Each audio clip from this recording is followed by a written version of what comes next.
नमस्कार, आप देख रहे हैं डे टीवी और मैं हूं आपके साथ ममता। एक बार फिर से आप सभी का स्वागत है इंडिया दिस वीक कार्यक्रम में, जहां हम आपको हफ्ते भर की उन तमाम महत्वपूर्ण खबरों से रूबरू कराते हैं जो आपकी आने वाली परीक्षा के लिए बेहद ही महत्वपूर्ण है। तो चलिए खबरों की शुरुआत करते हैं, लेकिन उससे पहले नजर डालते हैं हेडलाइंस पर। ईरान ने भारत को दिया झटका, चाबहार रेल परियोजना से हटाया हो सकता है सामरिक और रणनीतिक तौर पर बड़ा नुकसान। संयुक्त राष्ट्र ने जारी की विश्व में खाद्य सुरक्षा एवं पोषण स्थिति रिपोर्ट। भारत में पिछले एक दशक में अल्प पोषित लोगों की संख्या 6 करोड़ तक घटी, लेकिन देश के वयस्कों में बढ़ रहा है मोटापा। भारत और यूरोपीय संघ ने असैन्य परमाणु करार को दिया अंतिम रूप। यूरोपीय संघ भारत के लिए रणनीतिक रूप से है एक महत्वपूर्ण क्षेत्र। 2018 में यूरोपीय संघ भारत का सबसे बड़ा व्यापारिक साझेदार रहा। नीति आयोग ने यूएन के मंच पर पेश की सतत विकास के लक्ष्यों की प्रगति रिपोर्ट। 17वें सतत विकास लक्ष्यों की प्रगति की करता है समीक्षा। नाबार्ड देगा बैंकों और वित्तीय संस्थानों को 5,000 करोड़ रुपए का कर्ज। इसका उपयोग जल संग्रहण क्षेत्र परियोजनाओं के लाभार्थियों को कर्ज सहायता उपलब्ध करने में होगा। ऑनलाइन शिक्षा को बेहतर बनाने के लिए सरकार का कदम। डिजिटल शिक्षा पर दिशा निर्देश प्रज्ञाता किया लॉन्च। शामिल किए गए ऑनलाइन शिक्षा के 8 चरण करेंगे शिक्षा की योजना का मार्गदर्शन। अखिल भारतीय बाघ आकलन 2018 के चौथे चरण ने गिनीज वर्ल्ड रिकॉर्ड बनाया। आकलन को मिला दुनिया का सबसे बड़ा कैमरा ट्रैप वन्यजीव सर्वेक्षण होने का गौरव। प्रधानमंत्री नरेंद्र मोदी ने देश को समर्पित की 750 मेगावाट की रीवा अल्ट्रा मेगा सौर परियोजना। बताया एशिया की सबसे बड़ी सौर ऊर्जा परियोजना। दिल्ली में मेट्रो रेल तक को होगा इससे लाभ। और अब खबरें विस्तार से। ईरान ने चाबहार परियोजना से भारत को हटा दिया है। ईरान की तरफ से लिया गया ये फैसला भारत के लिए एक झटका साबित हो सकता है, क्योंकि चाबहार रेल परियोजना भारत के लिए कई मायनों में काफी महत्वपूर्ण साबित हो सकती है। ईरान ने हाल ही में भारत को बड़ा झटका देते हुए चाबहार रेल परियोजना से बाहर कर दिया है। ईरान ने घोषणा की है कि वो अब अकेले ही इस परियोजना को पूरा करेगा। भारत के लिए ईरान का ये फैसला सामरिक और रणनीतिक तौर पर बड़ा झटका माना जा रहा है। गौरतलब है कि ईरान और चीन के बीच $400 बिलियन की एक महाडील हुई है। माना जा रहा है कि इस डील के चलते ही ईरान ने चाबहार परियोजना से भारत को बाहर कर दिया है। ये रेल परियोजना चाबहार पोर्ट से जहेदान के बीच बनाई जानी है। क्या है कारण? ईरान ने भारत द्वारा प्रोजेक्ट की फंडिंग में देरी किए जाने को इसकी वजह बताया है। ईरान ने आरोप लगाया है कि समझौते के 4 साल बीत जाने के बाद भी भारत इस परियोजना के लिए फंड नहीं दे रहा है। ऐसे में अब वो खुद ही इस परियोजना को पूरा करेगा। वहीं चीन से समझौता होने के बाद ईरान के मूलभूत ढांचे से जुड़े प्रोजेक्ट्स बीजिंग ही पूरा करेगा।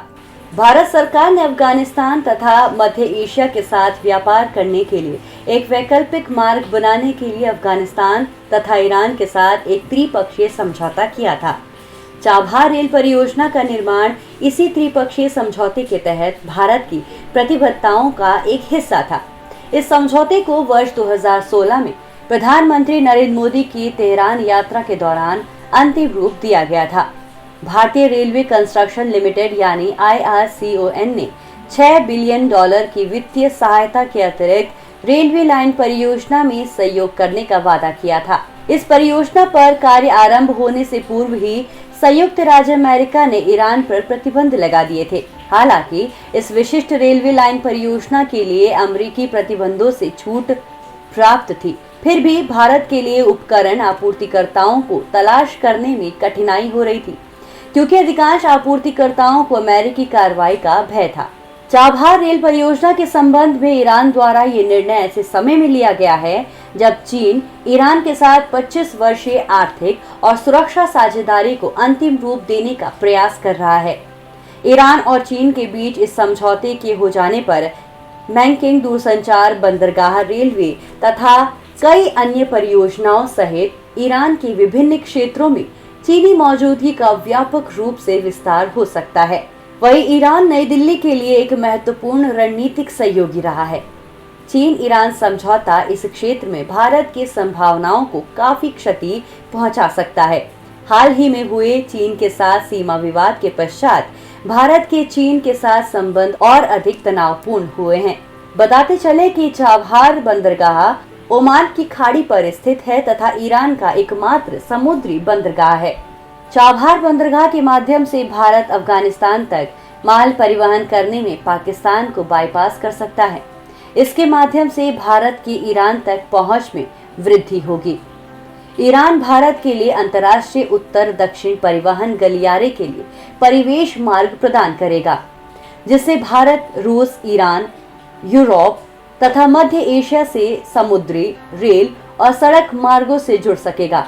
इसके माध्यम से भारत को अरब सागर में चीनी मौजूदगी का मुकाबला करने में भी सहायता मिलेगी। चीन पाकिस्तान में ग्वादर बंदरगाह के माध्यम से अरब सागर में अपनी स्थिति को मजबूत करने के प्रयास कर रहा है।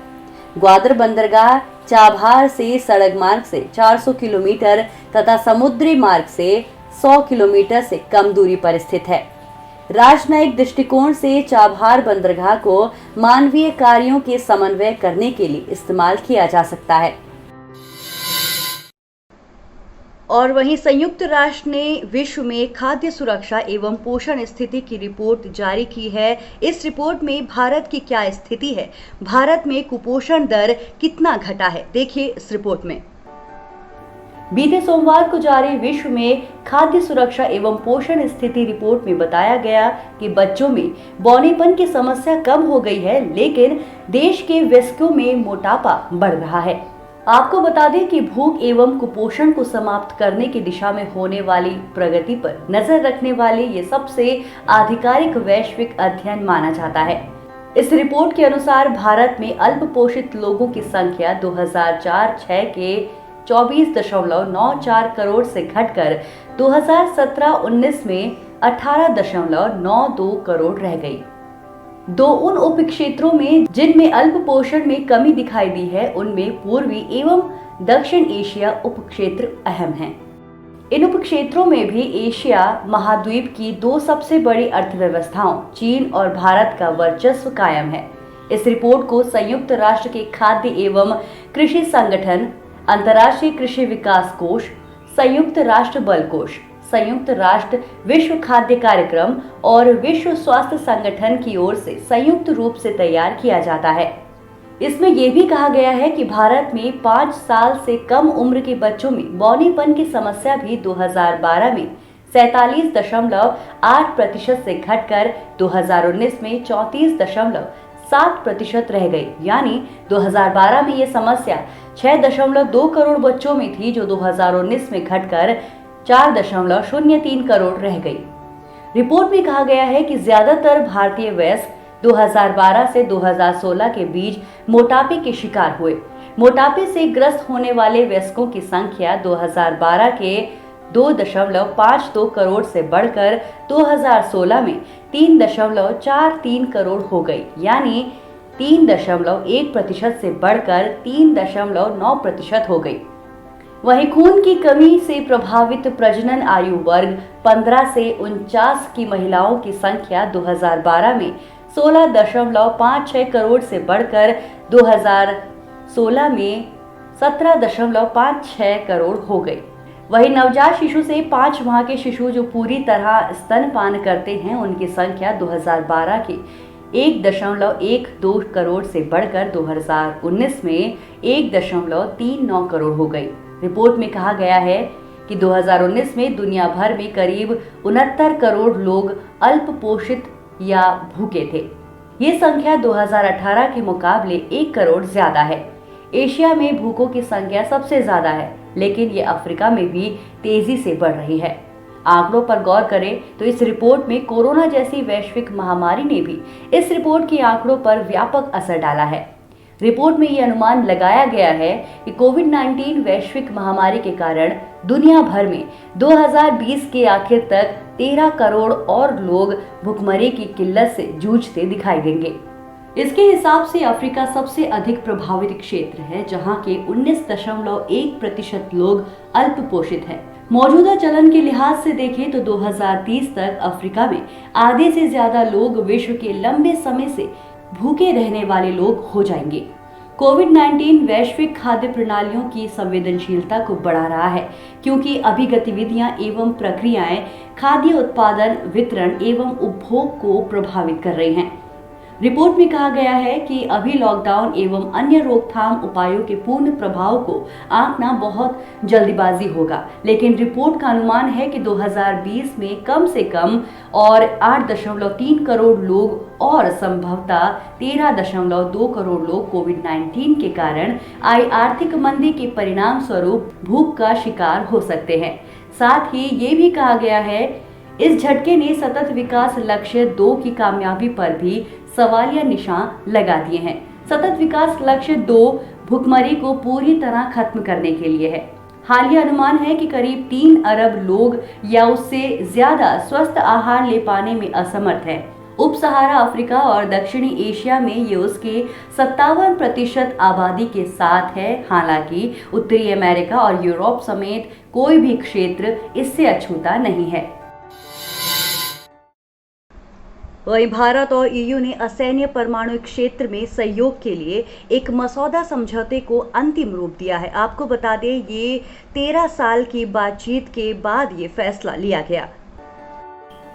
भारत और यूरोपीय संघ ने 15 जुलाई 2020 को होने वाले डिजिटल शिखर सम्मेलन से पहले असैन्य परमाणु क्षेत्र में सहयोग के लिए एक मसौदा समझौते को अंतिम रूप दिया है। भारत और यूरोपीय संघ ने 13 साल से ही हो रही बातचीत के बाद इसे अंतिम रूप दिया है। ये जानकारी 27 सदस्यों वाले संगठन के अधिकारियों ने दी। दोनों पक्षों ने उम्मीद जताई है कि शिखर सम्मेलन में दोनों पक्ष संबंधों को व्यापक बनाने, समुद्री सुरक्षा पर अलग से बातचीत शुरू करने और व्यापार एवं निवेश को बढ़ावा देने के अतिरिक्त सीबीआई और यूरोपोल के बीच प्रभावी सहयोग के लिए एक प्रक्रिया की शुरुआत की खातिर 5 साल का रोड मैप जारी करेंगे। यूरोपीय संघ भारत के लिए एक महत्वपूर्ण क्षेत्र है। आपको बता दें, यूरोपीय संघ भारत के लिए रणनीतिक रूप से महत्वपूर्ण क्षेत्र है। यूरोपीय संघ 2018 में भारत का सबसे बड़ा व्यापारिक साझेदार था। वित्त वर्ष 2018-19 में यूरोपीय संघ के साथ भारत का द्विपक्षीय व्यापार 115.6 अरब अमेरिकी डॉलर था, जिसमें निर्यात 57.67 अरब अमेरिकी डॉलर का था, जबकि आयात 58.42 अरब अमेरिकी डॉलर का था। वहीं इस पूरे मामले पर प्रधानमंत्री नरेंद्र मोदी ने भारत यूरोपीय संघ शिखर सम्मेलन से पहले ये कहा कि इस वार्ता से यूरोप के साथ देश के आर्थिक एवं सांस्कृतिक संबंध और मजबूत होंगे। इस सम्मेलन का मुख्य उद्देश्य व्यापार, निवेश और रक्षा सहित विभिन्न क्षेत्रों में व्यापक संबंधों को बढ़ावा देना है। चलिए एक नजर डालते हैं भारत यूरोपीय संघ मुक्त व्यापार समझौता पर। लंबे समय से लंबित भारत यूरोपीय संघ मुक्त व्यापार समझौते यानी FTA के बारे में अधिकारियों ने कहा कि दोनों पक्षों के बीच के मौजूदा व्यापारिक संबंध इसके क्षमता से कम है और संगठन की अपेक्षा से काफी कम है। लंबे समझौते को यूरोपीय संघ भारत स्थित व्यापार एवं निवेश समझौते के रूप में जाना जाता है। आपको बता दें, प्रस्तावित समझौते के लिए साल 2007 में शुरू हुई बातचीत में कई बाधाएं आई, क्योंकि कई महत्वपूर्ण मुद्दों पर दोनों पक्षों के बीच मतभेद उभर कर सामने आए। वहीं नीति आयोग ने बीते सोमवार को सतत विकास 2020 के लिए HLPF में भारत की दूसरी VNR पेश की। आपको बता दें कि ये फोरम एक अंतर्राष्ट्रीय मंच है। हाल ही में नीति आयोग ने संयुक्त राष्ट्र उच्च स्तरीय राजनीतिक मंच पर सतत विकास 2020 पर भारत की दूसरी स्वैच्छिक राष्ट्रीय समीक्षा यानी वॉलंटरी नेशनल रिव्यू प्रस्तुत की है। भारत वीएनआर 2020 रिपोर्ट का टॉपिक है कार्रवाई का एक दशक, एसडीजी को वैश्विक से स्थानीय स्तर पर ले जाना। नीति आयोग को राष्ट्रीय और उपराष्ट्रीय स्तर पर सतत विकास लक्ष्यों को अपनाने और उस पर निगरानी रखने का शासन देश मिला हुआ है। ये रिपोर्ट भारत में 2030 एजेंडे को अपनाने और उसे लागू करने का एक व्यापक ब्यौरा है। 17 सतत विकास लक्ष्यों पर प्रगति की समीक्षा प्रस्तुत करने के अलावा रिपोर्ट में नीति और उसके अनुरूप पर्यावरण को सक्षम बनाने, एसडीजी के स्थानीयकरण के लिए भारत के दृष्टिकोण और इनके कार्यान्वयन के साधनों को मजबूत करने पर विस्तार से चर्चा की गई है। चलिए जानते हैं संयुक्त राष्ट्र उच्च स्तरीय राजनीतिक मंच के बारे में। उच्च स्तरीय राजनीतिक मंच यानी high level political forum on sustainable development की स्थापना वर्ष 2012 में सतत विकास पर संयुक्त राष्ट्र सम्मेलन Rio+20 के अंतर्गत की गई थी। संयुक्त राष्ट्र की आर्थिक और सामाजिक परिषद के तत्वाधान में HLPF की जुलाई में 8 दिनों के लिए सालाना बैठक होती है। आपको बता दें, HLPF ने वर्ष 1993 से कार्यरत सतत विकास आयोग यानी कमीशन ऑन सस्टेनेबल डेवलपमेंट को प्रतिस्थापित किया है। क्या है HLPF के कार्य? HLPF 17 सतत विकास लक्ष्यों में प्रगति में निरंतरता और समीक्षा के लिए सबसे महत्वपूर्ण अंतर्राष्ट्रीय मंच है। वैश्विक स्तर पर सतत विकास हेतु एजेंडा 2030 तथा इसके कार्यान्वयन की समीक्षा का एक महत्वपूर्ण घटक है। वही जानते हैं क्या है स्वैच्छिक राष्ट्रीय समीक्षा यानी VNR। VNR एक ऐसी प्रक्रिया है जिसके माध्यम से देश वैश्विक लक्ष्यों को प्राप्त करने में प्रगति का आकलन करते हैं तथा किसी को पीछे नहीं छोड़ने का संकल्प लेते हैं। यह समीक्षा स्वैच्छिक और सदस्य देशों द्वारा खुद की जाती है। इसका उद्देश्य एजेंडा को लागू करने में मिली सफलताओं, चुनौतियों और सबक सहित प्राप्त अनुभवों को साझा करने की सुविधा प्रदान करना है। किसी देश के VNR की तैयारी की प्रक्रिया विभिन्न प्रासंगिक हितधारकों की भागीदारी के माध्यम से साझेदारी के लिए एक मंच प्रदान करती है। वहीं वाटरशेड विकास परियोजना के लिए नाबार्ड ने 5,000 करोड़ रुपए कर्ज देने की बात की है। और कुछ क्या है इस परियोजना में, ये कार्यक्रम कैसे काम करेगा, इसका उद्देश्य क्या है, देखिए इस रिपोर्ट में। राष्ट्रीय कृषि एवं ग्रामीण विकास बैंक ने 13 जुलाई 2020 को बैंकों और वित्तीय संस्थानों को 5,000 करोड़ रुपए का कर्ज उपलब्ध कराने की घोषणा की। इस पैसे का उपयोग वो जल संग्रहण क्षेत्र परियोजनाओं के लाभार्थियों को कर्ज सहायता उपलब्ध करेंगे। नाबार्ड वाटरशेड विकास परियोजना का मुख्य उद्देश्य जल संरक्षण एवं मृदा संरक्षण हेतु वर्षा के जल के बहाव की गति को कम कर जल में मृदा अवसाद को कम किया जाए तथा वर्षा की बूंदों को भूमि की सतह पर रोककर मिट्टी के कटाव के साथ जल को संरक्षित किया जाना है। नाबार्ड ने जल समस्या के मद्देनजर जम्मू कश्मीर और लद्दाख संघ शासित प्रदेशों के लिए एक स्प्रिंग शेड आधारित वाटरशेड परियोजना की मंजूरी दी है। नाबार्ड के अनुसार लेह में 3 कृत्रिम ग्लेशियर बनाने की परियोजना से भविष्य में अप्रैल-मई के दौरान स्थानीय लोगों को सिंचाई के लिए आने वाली मुश्किलों से निजात मिलेगी और इससे 1,643 ग्रामीणों को लाभ पहुंचेगा। एक नजर क्या है वाटरशेड विकास परियोजना। इस योजना से 2,150 वाटरशेड विकास परियोजनाओं के लाभार्थियों की मदद होगी। नाबार्ड ने प्राथमिक कृषि सहकारी ऋण समितियों को बहुसेवा केंद्रों में बदलने के लिए 5,000 करोड़ रुपए के अतिरिक्त वित्त पोषण का भी निर्णय लिया है। वहीं नाबार्ड ने 13 जुलाई 2020 को अपने 39वें स्थापना दिवस के मौके पर पहला डिजिटल चौपाल आयोजित किया। एक विज्ञप्ति में कहा गया है कि इस पहल के कारण दूसरे प्रदेशों से गांव वापस आए मजदूरों के इलाकों में आर्थिक गतिविधियों को बढ़ावा मिलेगा। विज्ञप्ति में कहा गया कि ये रियायती दर वाली सहायता वर्ष 2020-21 से वर्ष 2022-23 तक 3 वर्षों के लिए उपलब्ध होगी। क्या है वाटरशेड कार्यक्रम? वाटरशेड कार्यक्रम का शुभारंभ 1994-1995 में हुआ था। इस कार्यक्रम का मुख्य उद्देश्य जल संरक्षण एवं मृदा संरक्षण हेतु वर्षा के लिए जल के बहाव की गति को कम कर जल में मृदा अवसाद को कम किया जाए तथा वर्षा की बूंदों को भूमि की सतह पर रोककर मिट्टी के कटाव के साथ जल को संरक्षित किया जाना है। इससे भूजल स्तर बढ़ने के साथ साथ बाद में इसका उपयोग सिंचाई एवं अन्य कार्यों में किया जाए। सूखा प्रभावित और मरुस्थलीय क्षेत्रों में वाटरशेड प्रबंधन कार्यक्रम द्वारा फसल एवं पशुधन पर सूखे के प्रभाव को काफी हद तक कम किया जा सकता है।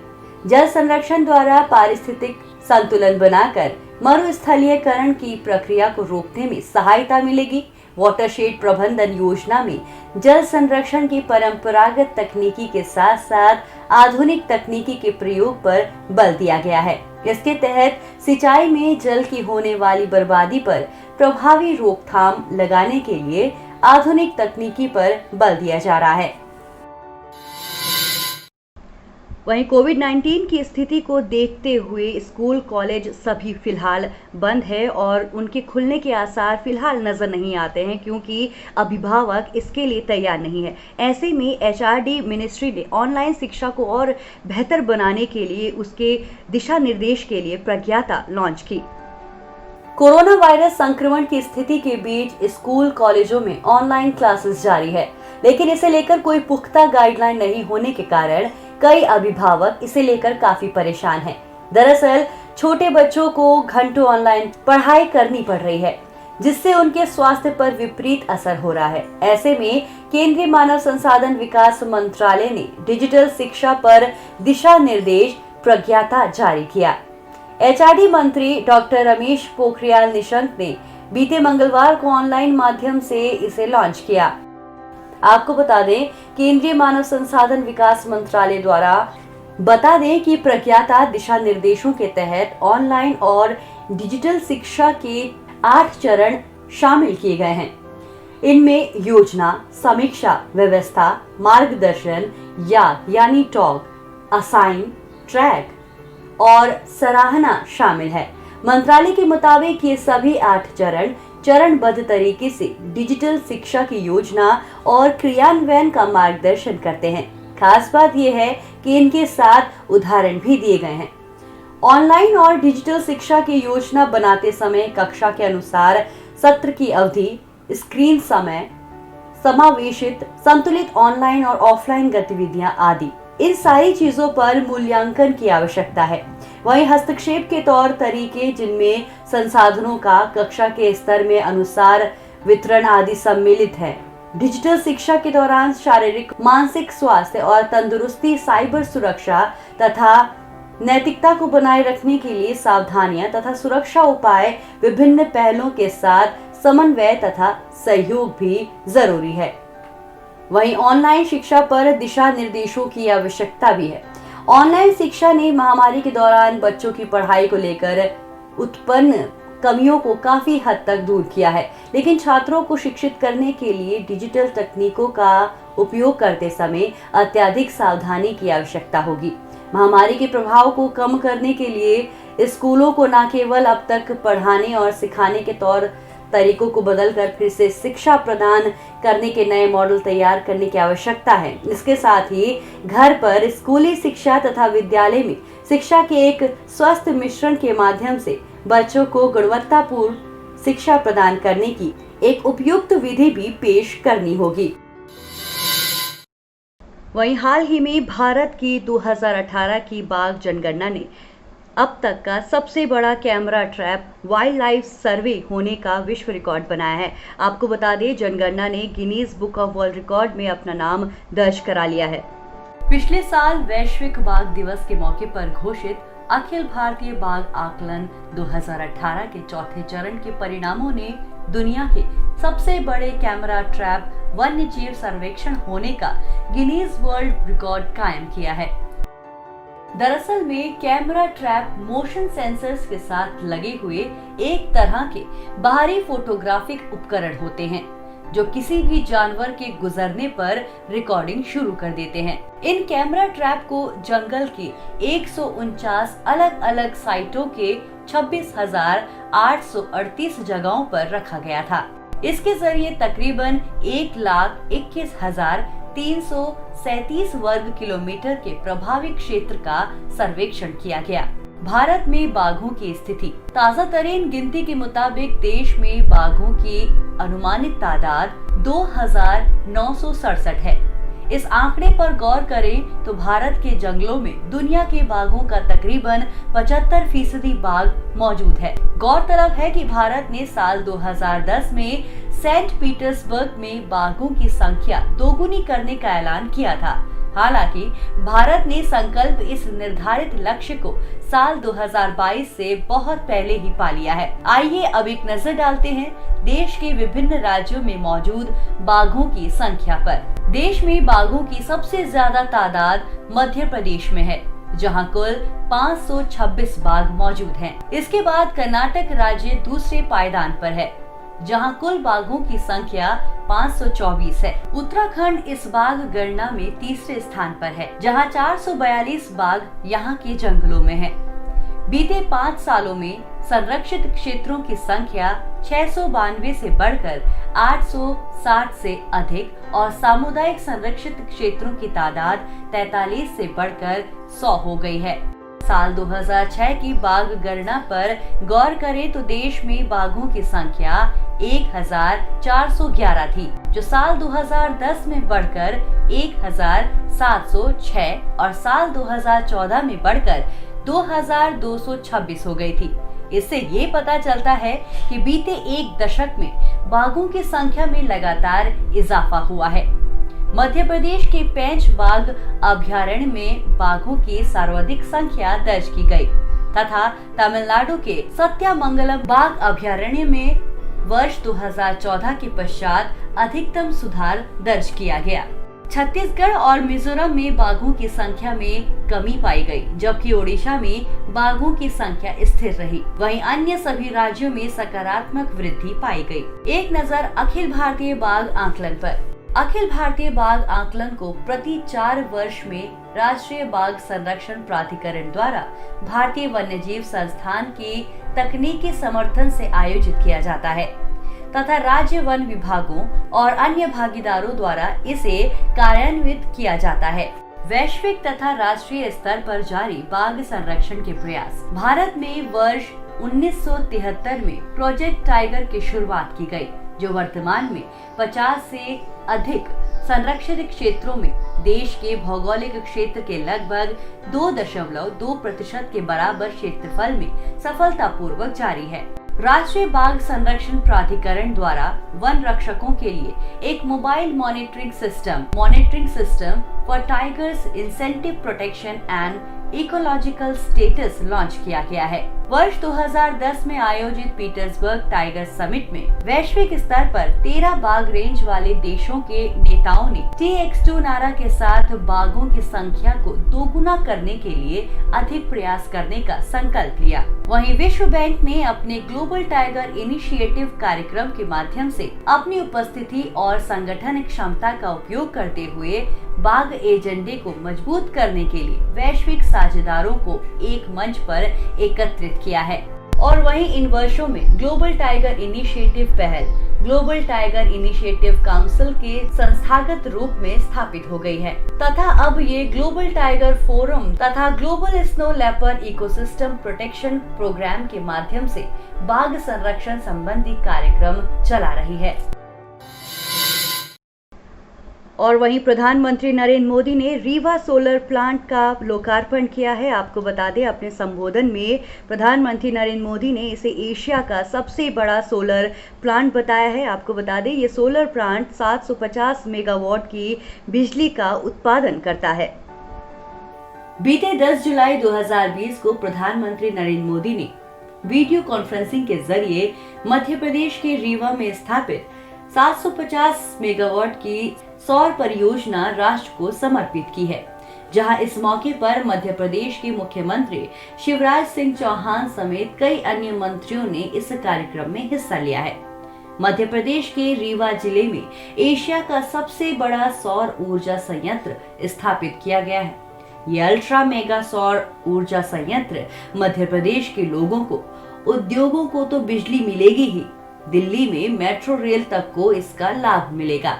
रीवा अल्ट्रा मेगा सौर ऊर्जा परियोजना मध्य प्रदेश के रीवा जिले के गुरु तहसील में स्थित है, जो 1590 एकड़ भूमि में फैला हुआ है। आपको बता दें, इसकी कुल सौर क्षमता 750 मेगावाट है। इस पावर प्रोजेक्ट के सफल कार्यान्वयन के लिए solar energy corporation of India और मध्य प्रदेश ऊर्जा विकास निगम लिमिटेड के बीच एक संयुक्त उद्यम कंपनी की स्थापना की गई थी। बताते चले कि संयुक्त उद्यम कंपनी का नाम Rewa ultra mega solar limited है। परियोजना की कुल लागत लगभग 4000 करोड़ रुपए है, जहां विश्व बैंक ने जनवरी 2018 में परियोजना के आंतरिक बुनियादी ढांचे के लिए 30 मिलियन अमेरिकी डॉलर के ऋण को मंजूरी दी थी। प्लांट के अंदर सौर ऊर्जा से बिजली उत्पादन के लिए 3 यूनिट है। तीनों इकाइयों से 250 मेगावाट बिजली का उत्पादन किया जाएगा। रिपोर्टों के अनुसार Rewa ultra mega solar plant, जिसके द्वारा उत्पादित बिजली का लगभग 24% दिल्ली मेट्रो रेल सेवाओं में जाएगा। इस परियोजना के शुरू हो जाने के बाद अंतर्राष्ट्रीय स्तर पर रीवा का नाम स्थापित होगा। ये प्रोजेक्ट हर साल करीब 15 लाख टन कार्बन डाइऑक्साइड के बराबर कार्बन उत्सर्जन को कम करेगी। क्योंकि एशिया में ये सबसे बड़ा सोलर प्लांट है, ऐसे में इस परियोजना से मध्य प्रदेश को अंतर्राष्ट्रीय पहचान मिलेगी। इससे बिजली वितरण पावर मैनेजमेंट कंपनी को परियोजना अवधि में 4700 करोड़ रुपए की बचत होगी। बिजली प्लांट में 76% बिजली मध्य प्रदेश को और 24% दिल्ली मेट्रो को दी जाएगी। इस परियोजना से उत्पन्न बिजली की दर की बात करें तो वो कम होगी। साल 2017 की शुरुआत में उस समय की मौजूदा सौर परियोजना के लगभग 4 रुपए 50 पैसे प्रति यूनिट की दर की तुलना में रीवा परियोजना ने 15 वर्षों तक 5 पैसे प्रति यूनिट की वृद्धि के साथ पहले साल 2 रुपए 97 पैसे प्रति यूनिट और 25 साल की अवधि के लिए 3 रुपए 30 पैसे प्रति यूनिट की स्तरीय दर के साथ ऐतिहासिक परिणाम प्राप्त किए। बताते चले कि इस सौर पार्क को Rewa ultra mega solar limited ने विकसित किया है, जो मध्य प्रदेश ऊर्जा विकास निगम लिमिटेड और केंद्रीय सार्वजनिक क्षेत्र के इकाई solar energy corporation of India की संयुक्त उद्यम कंपनी है। बताते चले कि इस सौर पार्क के विकास के लिए RUMSL को 138 करोड़ रुपए की केंद्रीय वित्तीय मदद प्रदान की गई है। पार्क के विकसित हो जाने के बाद RUMSL ने पार्क के अंदर 250 मेगावाट के 3 सौर उत्पादन इकाइयों का निर्माण करने के लिए रिवर्स ऑक्शन के माध्यम से Mahindra renewables private limited, ACME Jaipur solar power private limited और Orison clean energy private limited का चयन किया था। और चलिए अब चलते चलते नजर डालते हैं राउंड अप सेगमेंट पर। भारत ने लॉन्च की विश्व की सबसे किफायती कोविड-19 किट कोरोशियर। 15 जुलाई 2020 को केंद्रीय मानव संसाधन और विकास मंत्री रमेश पोखरियाल निशंक ने दुनिया की सबसे सस्ती कोविड-19 किट लॉन्च की। इस किट को IIT दिल्ली द्वारा विकसित किया गया है। कोरोशियर नामक टेस्ट को दुनिया की सबसे सस्ती RT-PCR आधारित कोविड-19 नैदानिक किट के रूप में प्रस्तुत किया गया है। इस किट का आधार मूल्य 399 रुपए है। किट बनाने के लिए करीब 10 कंपनियों को लाइसेंस दिए गए हैं। किट तैयार करने की तकनीक IIT दिल्ली द्वारा कंपनियों को हस्तांतरित की जाएगी। गूगल भारत में $10 बिलियन का निवेश करेगा। गूगल की पेरेंट कंपनी अल्फाबेट के CEO सुंदर पिचाई ने हाल ही में $10 बिलियन अमेरिकी डॉलर के इंडिया डिजिटलाइजेशन फंड की शुरुआत की घोषणा की है। ये Google for India virtual live stream event में घोषित किया गया था, जो भारत की डिजिटल अर्थव्यवस्था को गति देने पर केंद्रित था। इस पहल के माध्यम से गूगल अगले 5 से 7 वर्षों में भारत में लगभग 75,000 करोड़ रुपए का निवेश करेगा। अशोक लवासा को एशियाई विकास बैंक का उपाध्यक्ष नियुक्त किया गया। भारत के मौजूदा चुनाव आयोग अशोक लवासा को एशियाई विकास बैंक का उपाध्यक्ष नियुक्त किया गया है। अशोक लवासा एशियाई विकास बैंक के मौजूदा उपाध्यक्ष दिवाकर गुप्ता का स्थान लेंगे, जो कि 31 अगस्त को सेवानिवृत्त हो रहे हैं। उन्हें कुल 3 वर्षों के लिए एडीपी के उपाध्यक्ष के पद पर नियुक्त किया गया है। अशोक लवासा 1980 बैच के हरियाणा कैडर के आईएएस अधिकारी हैं और वो 31 अक्टूबर 2017 को केंद्रीय वित्त मंत्रालय में वित्त सचिव के पद से सेवानिवृत्त हुए थे। सेवानिवृत्त होने के पश्चात अशोक लवासा ने 23 जनवरी 2018 को भारत के चुनाव आयुक्त का पदभार संभाला था। भारतीय प्रौद्योगिकी संस्थान आईआईटी कानपुर के शोधकर्ताओं ने कमरे को कीटाणु रहित करने के लिए शुद्ध अल्ट्रावायलेट सैनिटाइजिंग उपकरण विकसित किया है। इसका पूरा नाम smartphone operated handy ultraviolet disinfection helper है। आईआईटी कानपुर के शोधकर्ताओं द्वारा विकसित ये डिवाइस मात्र 15 मिनट में 10 बाय 10 वर्ग फुट के कमरे को कीटाणु रहित करने में सक्षम है। एक एंड्रॉइड ऐप के माध्यम से अपने स्मार्टफोन के जरिए इस उपकरण को चालू अथवा बंद किया जा सकता है और इसकी गति और स्थान को दूर से ही नियंत्रित किया जा सकता है। आपको बता दें, शुद्ध में 15 वाट की 6 यूवी लाइट्स लगी हुई हैं, जिन्हें व्यक्तिगत रूप से दूर से ही नियंत्रित किया जा सकता है। हाल ही में कोविड-19 प्रकोप के कारण प्रतिबंधित न्यायिक कार्य के बीच छत्तीसगढ़ में भारत की पहली राज्य स्तरीय ई लोक अदालत की शुरुआत की गई। इसका उद्घाटन छत्तीसगढ़ उच्च न्यायालय के मुख्य न्यायाधीश पीआर रामचंद्र मेनन द्वारा किया गया। इस दौरान राज्य के विभिन्न स्थानों पर लगभग 195 खंडपीठों का गठन किया गया और एक दिन में वीडियो कॉन्फ्रेंसिंग के माध्यम से कुल 2270 मामलों का निपटारा किया गया। आंकड़ों के अनुसार रायपुर में कुल मामलों में से सबसे अधिक 515 मामले सुलझाए गए।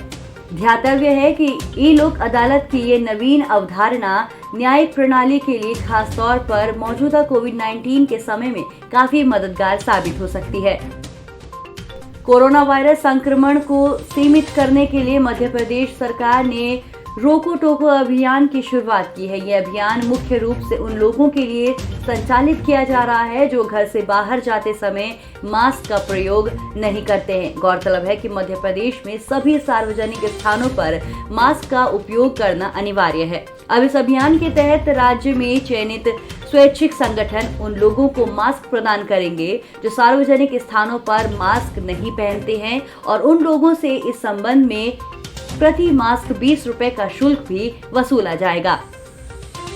हाल ही में बायोकॉन लिमिटेड कंपनी की दवा इटोलिजुमैब, जो त्वचा संबंधित सोरायसिस बीमारी के इलाज में प्रयुक्त होती है, कोविड-19 महामारी से कम रूप से बीमार और गंभीर रूप से बीमार व्यक्तियों के सफलतापूर्वक इलाज को लेकर सुर्खियों में है।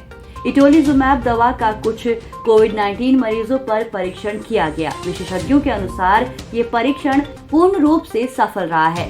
Drug controller general of India द्वारा कोविड-19 महामारी के इलाज के लिए इटोलिजुमैब इंजेक्शन की सीमित आपातकालीन उपयोग को मंजूरी दे दी गई है। इसका इस्तेमाल उन मरीजों के इलाज के लिए किया जाएगा जिन्हें कोविड-19 संक्रमण के दौरान श्वास लेने से संबंधी समस्या है। अमेरिकी एविएशन कंपनी बोइंग द्वारा भारतीय वायुसेना को 5 AH-64E अपाचे लड़ाकू हेलीकॉप्टर की अंतिम डिलीवरी कर दी गई है।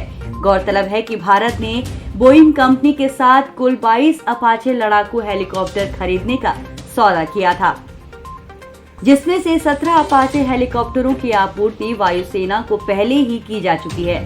भारत सरकार ने सितंबर 2015 में 22 अपाचे हेलीकॉप्टर्स तथा 15 चिनूक हेलीकॉप्टर्स के प्रोडक्शन तथा ट्रेनिंग के लिए अमेरिकी एविएशन कंपनी बोइंग के साथ $3 बिलियन का सौदा किया था।